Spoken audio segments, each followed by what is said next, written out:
When I came to, I was standing in front of a preschool, having a full-blown existential crisis. I had somehow been dropped into the life of a despised son-in-law to a mega-rich family. My phone buzzed. It was my Ice Queen CEO wife, a woman I exchanged maybe 3 sentences with a year. Her voice was like shattered glass.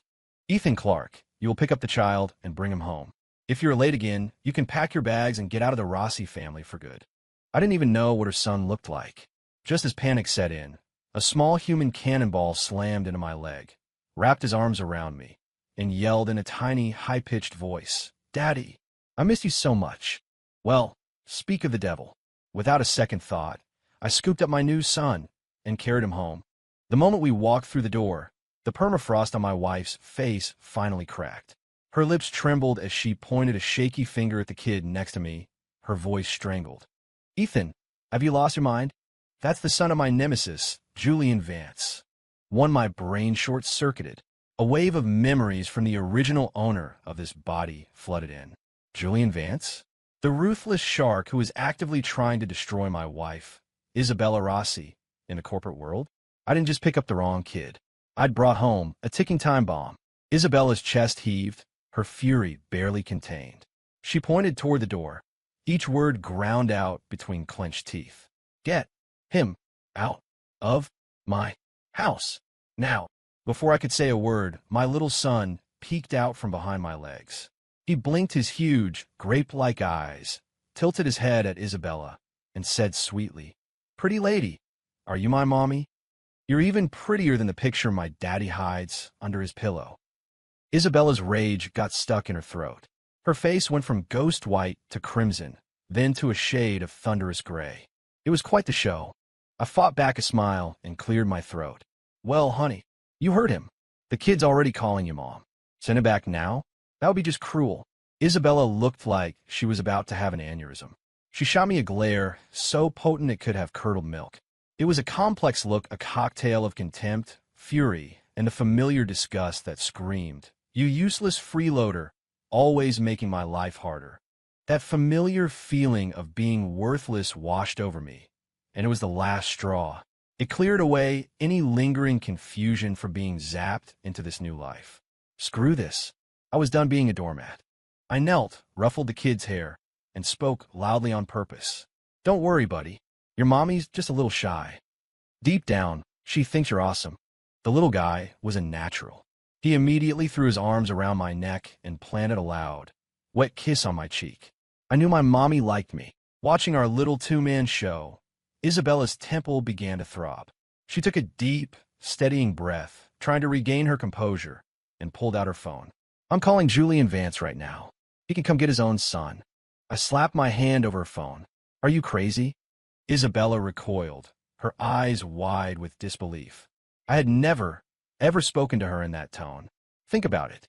You call him, he shows up here, and he sees his son in our house," I said, my voice low and urgent. "What's the narrative going to be? What will people say? Will the story be that the great Isabella Rossi took pity on her rival's child? Or will it be that the CEO of Rossi Enterprises secretly held a competitor's son hostage?" With every word, her expression grew darker. I leaned in closer. "Vance Industries puts out one press release saying you kidnapped his kid, and your company's stock will nosedive into oblivion by morning. You know I'm right." Isabella's body went rigid. She stared at me, and for the first time, I saw a flicker of doubt in those cold, distant eyes. Sensing the tension, the little guy tightened his grip on my leg and whimpered, "Daddy, I don't want to go. I like this daddy, and I like this pretty mommy." His voice was thick with fake tears, a truly pathetic sound. That soft, pleading voice seemed to pierce through Isabella's armor. The hard line of her mouth softened, just a fraction. Just then, the doorbell rang. Arthur, the butler, scrambled into the room, his face pale. "Ma'am, sir, there's a problem. Mr. Julian Vance is here."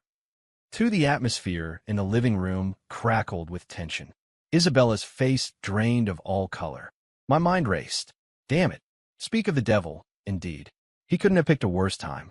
Before anyone could react, the front door was thrown open with tremendous force. A man in a bespoke suit, his hair slicked back with a severity that matched his expression, stormed and flanked by 2 bodyguards in black. His predatory gaze swept the room before locking onto me. "Ethan Clark," he snarled. "You gold-digging parasite, you've grown a spine? You dare to touch my son?" He jabbed a finger so close to my face I could feel the air move. The original Ethan would have cowered, but I wasn't him. I slapped his hand away. "Hey, Julian, we're all adults here. Use your words, not your hands. This is a private residence, not a locker room. You don't want me to file a complaint, do you?" Julian Vance froze. It wasn't just him. Isabella and Arthur stared at me as if I'd grown a second head. In their world, the name Ethan Clark was synonymous with spineless yes-man. Julian's face darkened, my defiance clearly infuriating him. "You think you're in a position to make threats?" He ignored me and turned to the boy hiding behind me. "Leo, come on. We're going home." The kid shrank back, clinging to my leg for dear life. "No, you're a bad man. I don't know you," he shrieked. "This is my daddy." Julian's hand hung in the air, his expression a kaleidoscope of shock and fury. He clearly never imagined his own son would publicly claim a freeloader as his father. "Now," Julian's voice was a low growl of suppressed rage. "You stop this nonsense right now, or I swear I'll—" "Wah wah." His threat was cut short by a wail so loud it could have shattered glass. The kid's performance was breathtaking. He sobbed, burrowing into my arms. "Daddy, save me. The kidnapper is trying to take me. Mommy, call the police. He's going to sell me." The word "mommy" landed like a 1-2 punch on Isabella and Julian. Isabella looked stunned, a hint of panic in her eyes. Julian's face was a mask of pure, twisted rage. He pointed at me, his whole body trembling. "Clark, what kind of poison have you been feeding my son?" I held the sobbing child, my face a picture of innocence. "Julian, let's not make baseless accusations. Your son ran up to me, called me daddy, and hugged my leg in front of his entire preschool class. The teachers saw it all. Now he's saying you're a kidnapper. Who am I supposed to believe?" I patted the boy's back soothingly. "Sure, it's okay, buddy. Daddy's here. No one's going to take you away." Julian lunged forward, but the moment he got close, Leo screamed even louder. "Bad man, go away. I don't want you." He opened his mouth and chomped down, hard, on the back of Julian's outstretched hand. "Hiss!" Julian snatched his hand back, a perfect, bloody set of tiny teeth marks imprinted on his skin. The scene was excruciatingly awkward. A man's biological son had just bitten him to protect his fake dad. This was better than a daytime soap opera. Isabella stood to the side, watching as the man she'd always seen as a complete waste of space went head-to-head with her arch-nemesis and actually came out on top. Her gaze was filled with a new kind of curiosity. Julian stared at the bite mark on his hand, then at his son, who was glaring at him from the safety of my arms. His handsome face was as black as thunder. He knew he wasn't getting his son back today. Not like this. Making a scene would only make things worse. "Fine. Just fine." Julian bit out, his eyes venomous. "Ethan Clark, you just wait." He had to back down. Leo's acting was too convincing. The kid was now rolling on the floor, screaming that Julian was a kidnapper trying to sell him on a black market. Julian was probably terrified of tomorrow's headlines. Billionaire CEO attempts to abduct child. Son claims no relation. The humiliation would be epic. "I'll be back for him tomorrow," Julian snarled, pointing at Leo. "If a single hair on his head is out of place, I'll make sure you, and all of Rossi Enterprises, pay the price." With that, he and his equally bewildered bodyguards stormed out, slamming the door behind them. Silence descended on the living room. It was just me, Isabella, and the little drama king on the floor. 3 people, 2 layers of awkwardness, and 1 very heavy silence. I looked at Leo, who was still making little whimpering noises. This kid was a handful. Isabella, her composure slowly returning, walked over and looked down at me. "Are you proud of yourself?" I shrugged. "A little." Seeing Julian Vance squirm was pretty satisfying, I have to admit. My shamelessness seemed to stun her into silence for a moment. "Have Arthur prepare dinner," she said coolly. "Take care of him, and don't let him cause any more trouble." With that, she turned and walked up the stairs, the click of her heels echoing in the hall. Was that acceptance? I glanced down at Leo. He immediately stopped his fake crying, scrambled to his feet. and gave me a conspiratorial wink. Unbelievable. The Academy owes this kid an Oscar. Dinner was bizarre. The three of us sat at a dining table long enough to land a small plane, with what felt like a mile of mahogany between each of us. Arthur had prepared a feast, but Leo was a picky eater. A plate of bright green broccoli was placed in front of him. He scrunched up his nose and shook his head violently. "I'm not eating that. They look like green worms." Isabella set down her fork, her icy gaze fixed on him. "Eat it." Her tone was a command, not a suggestion. Leo's lower lip began to tremble. A flood was imminent. I quickly intervened, spearing a piece of broccoli with my fork. "These aren't worms. These are super soldier serum pods, just like Captain America's." I held it up. "See? This one gives you super strength." I gestured to the carrots. "And those are Iron Man's arc reactor fuel cells. They let you fly." I made a whooshing sound and mimicked flying. Leo's eyes lit up. He opened his mouth, still skeptical, and I popped the broccoli in. He chewed. I provided the sound effects. BZZZT. Power levels rising. Enemy forces neutralized. Leo giggled, then pointed at the carrots on his plate. "Daddy, what Avenger is this?" "That's the Hulk. They make you super strong." In a matter of minutes, the plate of vegetables he wouldn't touch was completely gone, devoured as various forms of superhero fuel. Across the table, Isabella watched the entire exchange, dumbfounded. She couldn't seem to process how the useless freeloader she married could so easily handle a difficult child. After dinner, an even bigger challenge emerged. Bath time. Leo stood at the bathroom door, clutching a towel, and announced with unwavering confidence, "Daddy, Mommy, we have to take a bath together. The storybooks all say families take baths together." Isabella's face went from pale to pitch black. I quickly dragged him into the bathroom and shut the door, cutting off Isabella's murderous glare. Soon Leo's off-key, singing filled the air. Splish splash, I was talking a bath. After the bath came the final ultimate test. Bedtime.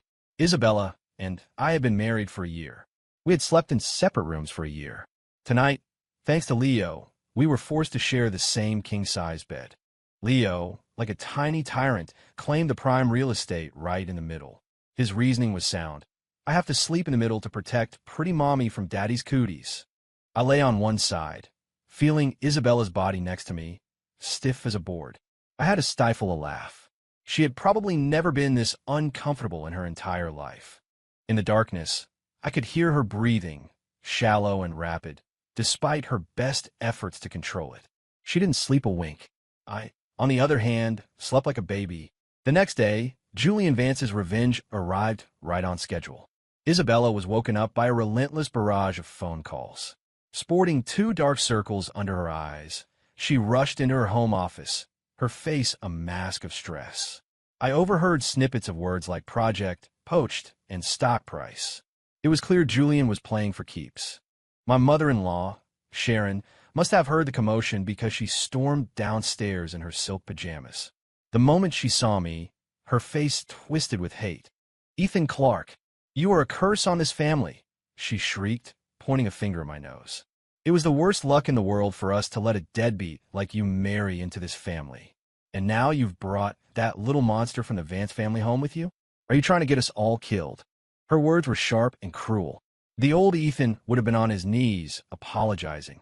But I just calmly walked past her into the kitchen, grabbed a glass of milk and a sandwich, and headed for the office. I tuned out her screeching completely. Arguing with a shrew was beneath me. I pushed open the office door. Isabella was in the middle of an emergency Zoom call, her brows knitted together, her lips a thin, tight line. The anxiety in her eyes was palpable. I placed a breakfast beside her laptop. "The world can end after you've had something to eat." My voice was quiet, but in the tense, high-stakes meeting, it sounded like a gunshot. Isabella's head snapped up.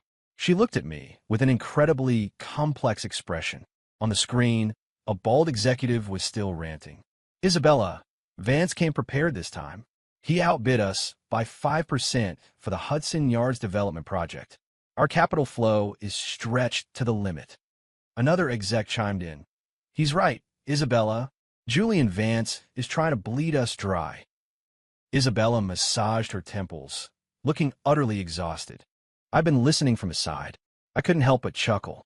What a bunch of idiots. It wasn't loud, but everyone on the Zoom call heard it. The virtual meeting room fell silent. Everyone stared at me like I was a lunatic. The bald executive was the first to explode. Ethan Clark? What would a gold-digging freeloader know about business? Who gave you permission to speak? Get out. Isabella frowned, her voice cold. Ethan, leave. I didn't move. I picked up an apple from the bowl on her desk and took a slow, deliberate bite. I'm just saying, you're all looking at this the wrong way. Julian Vance is overpaying for a project with slim margins. Do you really think he's just trying to steal a piece of property? I looked at the screen, full of so-called business elites, with a smirk. This is a diversion. His real target isn't the project. It's a classic misdirection. He's using this to drive down your stock price so he can scoop up shares on the cheap from your smaller investors. By the time you realize what's happening, he'll own a big enough stake to challenge your control of the company. Madam CEO? My words landed like a depth charge in the silent office. The entire call was in shock. Even Isabella had forgotten to breathe, staring at me in stunned silence. The bald executive stammered, "Teach, that's nonsense. What proof do you have?" I smiled. I may not understand your fancy financial models, but I understand people. A man as arrogant and proud as Julian Vance doesn't go for small victories. He goes for the kill shot. This real estate deal? It's a distraction. He's making a big show of attacking the tail, so you don't notice him going for the head. I finished the apple and tossed the core perfectly into the trash can. The solution is simple, I continued. Create a bigger fire for him to put out in his own backyard. He's messing with your real estate. You go after his weak spot.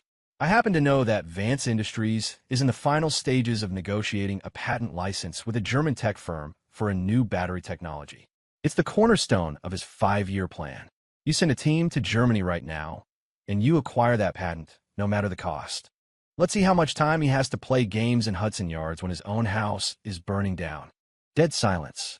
On the screen, the executives sat with their mouths hanging open, frozen. And Isabella was looking at me as if she'd never seen me before.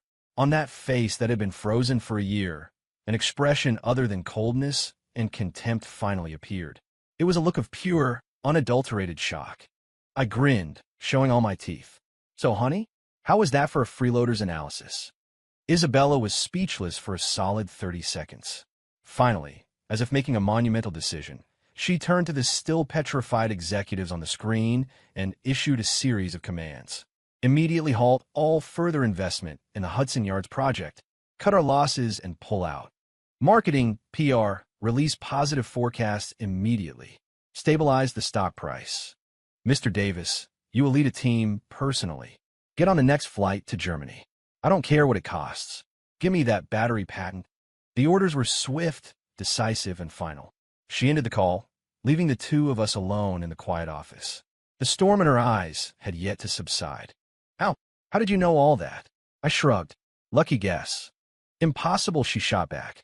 The negotiations between Vance and that German firm were top secret. Even I only found out through a confidential source who. She stopped herself mid-sentence. She was right. If it took her as sworn enemy that much effort to uncover that information, how did I, the useless husband, know about it? I obviously couldn't tell her that before I was zapped into this life. I was a business analyst who studied corporate raiders like Julian Vance for a living. I could predict his playbook in my sleep. So I just gave her a mysterious smile. A magician never reveals his secrets. Seeing her at a loss for words was deeply satisfying. So you thought you were too good for me? How the tables have turned. Isabella's plan was executed with ruthless efficiency. That afternoon, Julian Vance got a call from Germany. The patent deal he had spent 6 months cultivating had been snatched from under his nose by Rossi Enterprises. The rumor was that he smashed a 6-figure antique vase in his office. He stormed over to our house again, this time with a lawyer and a mountain of expensive-looking gifts. He shoved a massive, limited edition Transformers box at Leo. "Leo, come home with Daddy. This is one of only 10 Optimus Prime figures in the world. I bought it for you." Leo didn't even glance at the toy. He just ducked behind me. Julian tried to coax him for a few more minutes, but his patience quickly wore thin. His inner tyrant surfaced. "Leo Vance, I'm going to count to 3. If you don't come with me, I will cancel your allowance and throw away every single one of your toys. It was textbook emotional blackmail. I was about to step in, but Leo beat me to it. He held up his wrist, where he wore a kid's GPS smartwatch, and pressed a button. A recording played loud and clear from the tiny speaker. It was Julian's voice, sharp and angry. "What are you crying about? Boys don't cry. You cry again, and you can get out. How can you be so stupid? You can't even do this one simple thing. What are you good for besides causing trouble? You're so annoying. I don't even know why I had you. Susan, get a nanny to watch him. I don't want him bothering me." The recordings were filled with Julian's raw, unfiltered irritation and disdain for his own son. The living room fell silent. Julian's face went from livid to a deep, mottled purple. He never dreamed his private tirades would be recorded and played back in front of his biggest rival. It was a public execution. Leo tossed the watch aside, as if it were contaminated. Then, as if his heart had been shattered into a million pieces, he launched himself into Isabella's arms. He clung to her waist, sobbing his heart out. "Pretty mommy, I don't want to go with him. He's so mean. He doesn't like me. He only yells at me. Please let me stay with you. I'll be good, I promise. I'll help you fight all the bad monsters." Leo's small body trembled, mostly for dramatic effect, I was sure. But his tear-streaked, terrified face struck a chord deep inside Isabella. She had always been an iceberg, cold, powerful, and unapproachable. But now, holding this small child who was seeking refuge in her arms, her heart cracked. She looked up, and for the first time, she stood up to Julian Vance, defending me and this strange, temporary family we'd formed. Her voice was still cool, but it carried a new, unshakable resolve. "Mr. Vance, it seems your parenting methods are deeply flawed. Until he is emotionally stable, I believe it is in his best interest to remain here." Julian looked from Isabella, who was protectively holding his son, to me, standing there with an "I told you so" expression on my face. He opened his mouth, but no words came out. In the end, he had no choice but to leave, once again, in utter defeat, his lawyer and expensive gifts in tow. 6. To drive the final nail in Julian's coffin, and to reward our little star player, Leo, I made a bold suggestion. "Let's take him to an amusement park." "What?" Isabella looked at me as if I'd suggested a trip to the moon. "Let him experience what a warm, loving family feels like," I said, spinning a plausible tale. "It'll be good for his psychological development. Plus, it will show Julian Vance that we're the better choice." Isabella's first instinct was to refuse. But Leo, a master of emotional manipulation, immediately tugged on her sleeve, his eyes welling up with tears. "Mommy, do you not like being with me? Am I being bad? Is that why you won't take me out to play?" The guilt trip was flawlessly executed. Faced with Leo's trembling lip and tear-filled eyes, the word no died on her lips. And so, the next day, the famously frosty CO, Isabella Rossi, showed up at a loud, chaotic children's amusement park, dressed in a sharply tailored pantsuit and 4-inch heels. She stood out among the other parents in their T-shirts and jeans like a queen who had accidentally wandered into a peasant village. I had a laugh at how utterly out of place she looked. I ran to a gift shop and bought 3 sparkly Mickey Mouse ear headbands. I put one on, gave one to Leo, and then, while Isabella was distracted, I plopped the third one right on her head. "Ethan, what are you doing?" She was mortified, reaching up to take it off. I held her hand down and snapped a picture with my phone. "Don't move. It's cute.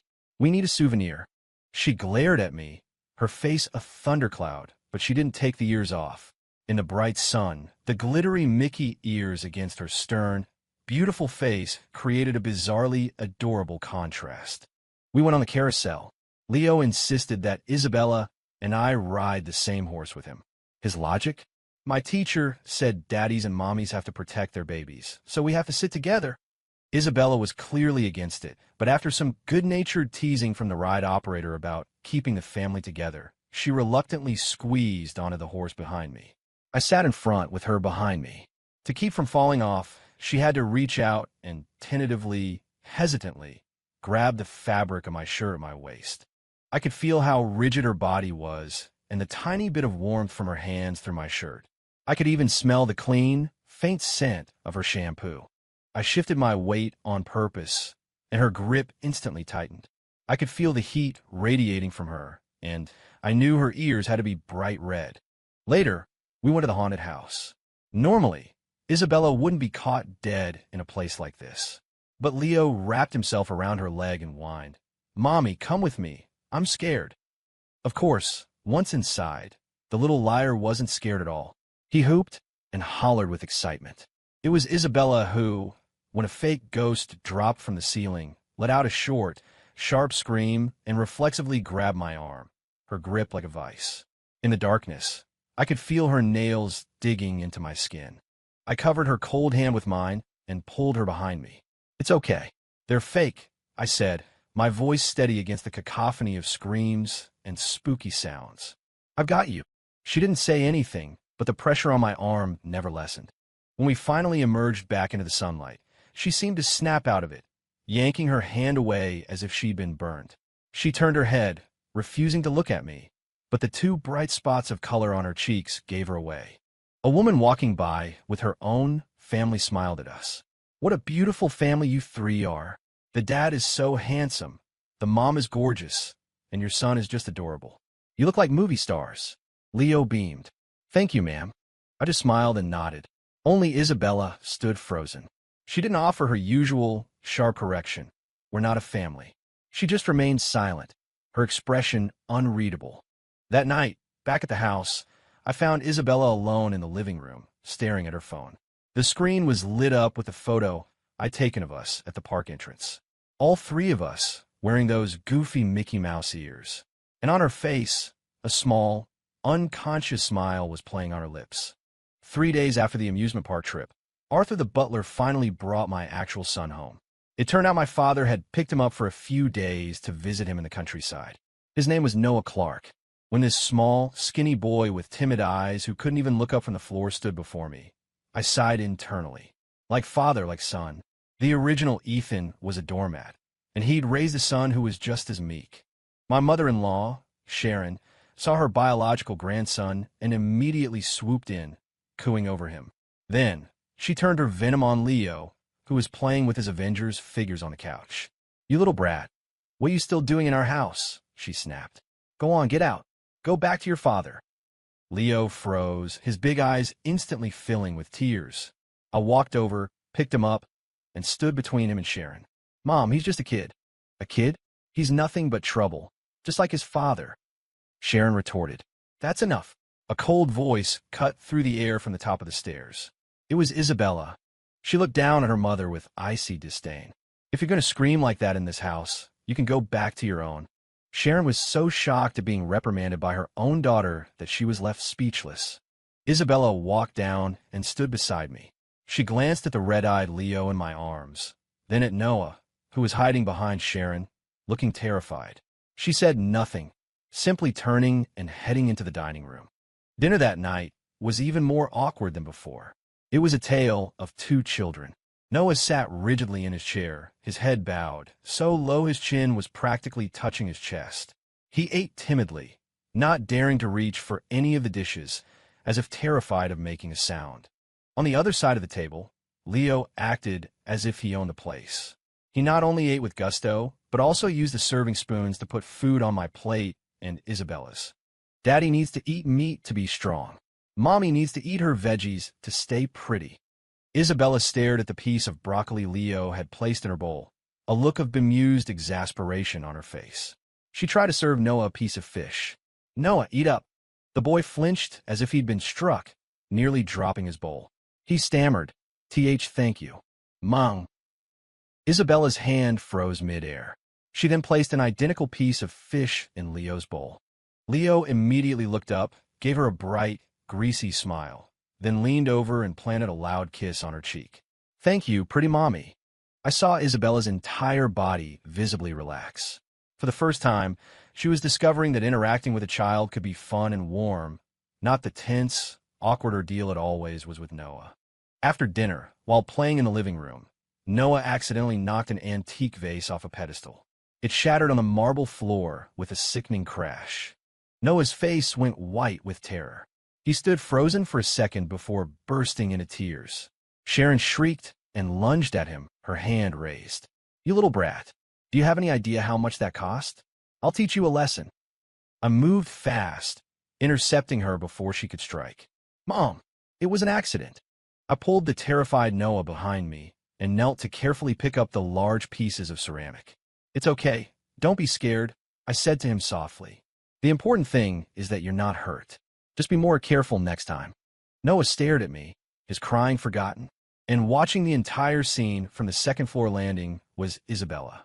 She saw me patiently cleaning up the mess and gently comforting a frightened child. A look of genuine admiration crossed her face. That night, she did something she had never done before. She came to my room. In the entire year of our marriage, she had never once voluntarily set foot in this space. She stood awkwardly in the doorway. "You," she began, then hesitated. "Were you always like this?" I knew exactly what she was asking. Was I always this capable, this good with children? I smiled. I turned to face her, looking directly into her beautiful eyes, and asked, slowly and clearly, "Isabella, have you ever actually paid any attention to me before?" She was speechless, and she knew it was true.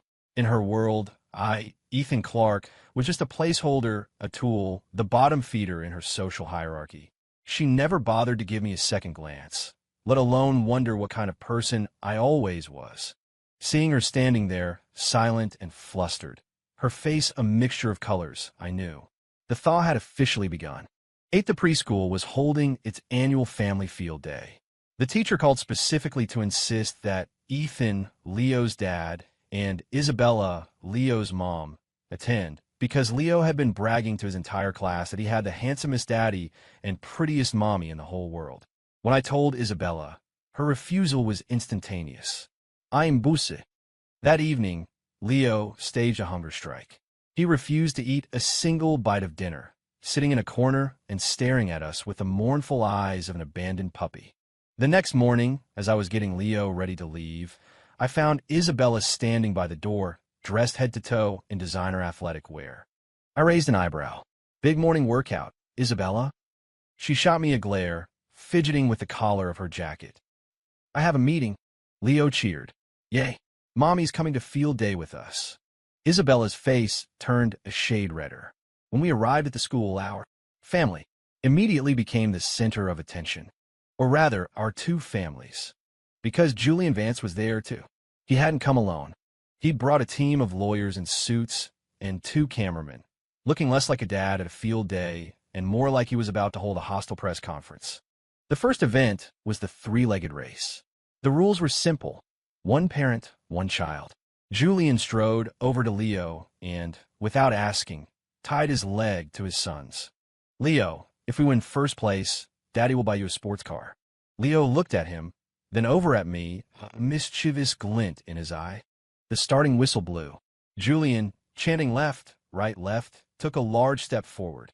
His teammate, however, remained rooted to the spot like a tree. Julian stumbled, nearly face-planting on the grass. He turned to Leo, furious. "Leo, what are you doing?" Leo blinked innocently. "Daddy, you're going too fast. I can't keep up."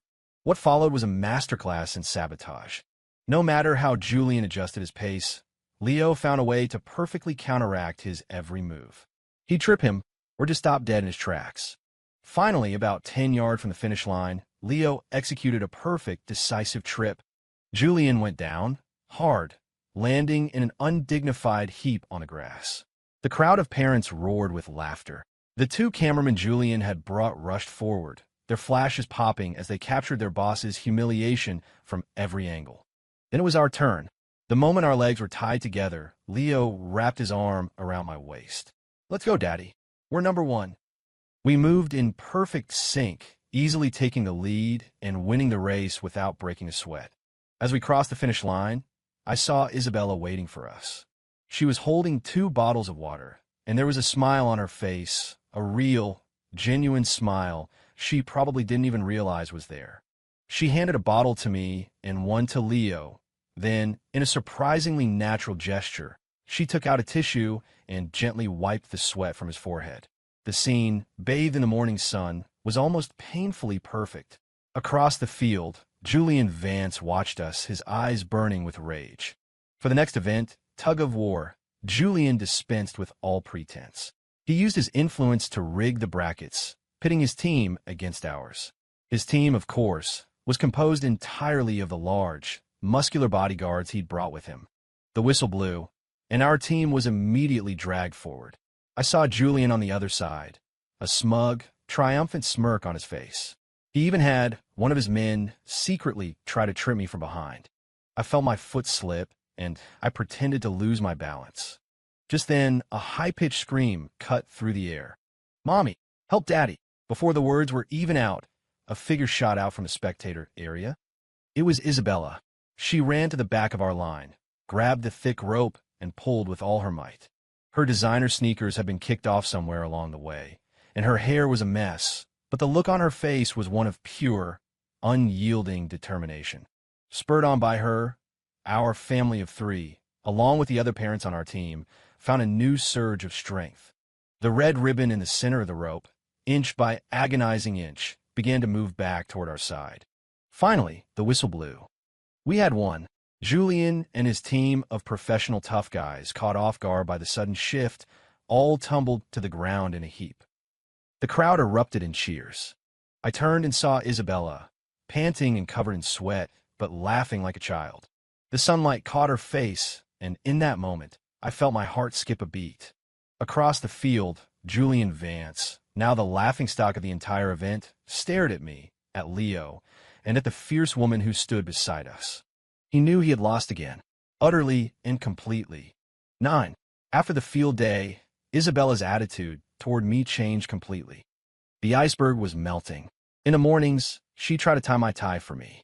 Her attempts were clumsy, leaving it crooked and lopsided, but she did it. At lunchtime, she'd have her driver deliver a bento box she'd made herself. I opened the first one to find chicken wings that looked like they'd personally met the charcoal briquettes, mac and cheese, where she clearly used sugar instead of salt, and a brown slurry of unidentifiable origin. It was a culinary crime scene. I ate every bite without flinching. That evening, she asked me nervously how it was. I wiped my mouth and gave her a serious look. An improvement, much better than the time you almost burned down the kitchen. She blushed, a mix of anger and embarrassment, and gave my arm a light punch. It felt less like a hit and more like a caress. She started getting jealous. One afternoon, I was talking to a female colleague from marketing in the lobby of my office building. When I got home that night, she casually brought it up. "That woman you were talking to today, she's very pretty. Are you too?" Closed.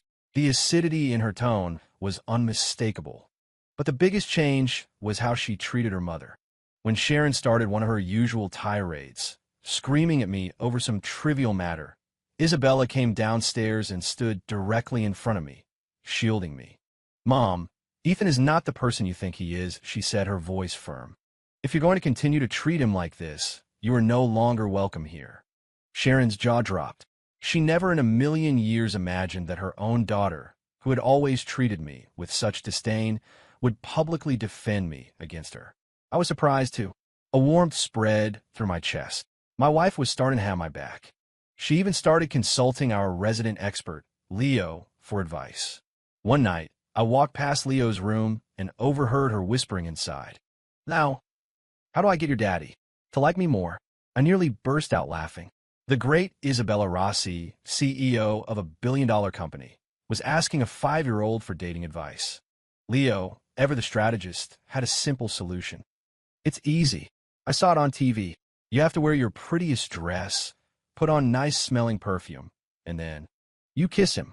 I could only imagine how red Isabella's face must have been. I thought she was just asking hypothetically. I never thought she'd actually go through with it. That night, I came out of the shower to find the bedroom lit only by a single dim lamp on the nightstand. Isabella was standing by the window, wearing a sexy, black silk nightgown I had never seen before. The thin fabric clung to her curves, outlining her stunning figure. She flinched when she heard me enter. She turned around, her face the color of a ripe tomato, her eyes darting everywhere but at me. "You." She was so nervous she couldn't form a sentence. I walked slowly toward her. The air was filled with the clean scent of her body wash, mixed with a hint of a delicate, floral perfume. I stopped in front of her, watching her long eyelashes tremble. I reached out, gently cupping her chin, and tilted her face up to meet my gaze. Then, I let out a low whistle, my voice a little rough. "Honey," I said with a smirk, "you're playing with fire." 10. Julian Vance finally snapped. His business was being dismantled piece by Isabella. His own son viewed him as the villain and worshipped his rival. He felt that his pride, his very identity as a powerful CEO, had been trampled into the dust by a worthless freeloader. So he did something desperate. He staged a fake kidnapping. He hired a couple of low-level thugs to grab Leo on his way home from school. The plan was for Julian to then swoop in like a superhero, save his son, and win back his affection through a grand, heroic gesture. He planned for everything, except for the fact that his son was not a normal 5-year-old. Leo, that little genius, took one look at the so-called kidnappers and knew something was up. Their acting was terrible, their eyes were shifty, and they could barely remember their lines. He immediately deduced it was another one of his father's pathetic schemes. So, he decided to play along. He pretended to be terrified, allowing himself to be shoved into the back of a van.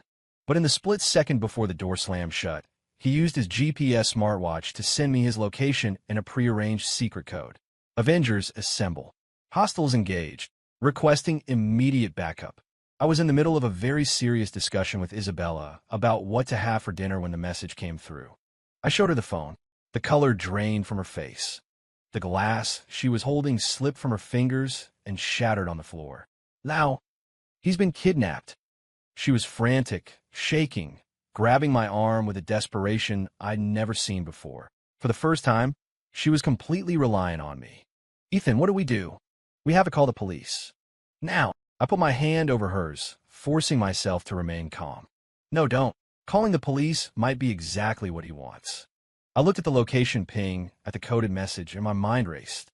"This has Julian's name written all over it. It's a setup." "What?" Isabella stared at me in disbelief. "He wants to be the hero," I said with a cold smile. "So let's make sure his grand performance is a total flop." I grabbed her hand, and instead of calling 911, we got in the car and drove straight to the location, an abandoned warehouse on the outskirts of the city. We arrived just as the show was beginning. Hiding in the shadows, we watched as Julian Vance put on a heroic display, taking down the two fake kidnappers with a few poorly choreographed punches. He adjusted his expensive suit, struck what he clearly thought was a heroic pose, and extended a hand to Leo, who was sitting on the floor, rescued. "Leo, don't be afraid. Daddy is here to save you." Leo looked up and saw us, standing in the doorway of the warehouse. His eyes lit up. The next second, he burst into tears, scrambled to his feet, and ran past Julian, launching himself at me like a rocket. "Daddy, I was so scared." He sobbed, clinging to my leg. Then, he raised a small, trembling hand and pointed directly at the utterly bewildered Julian Vance. "Daddy, it was him. That man. He was with the kidnappers. He told them to grab me." A truly epic betrayal.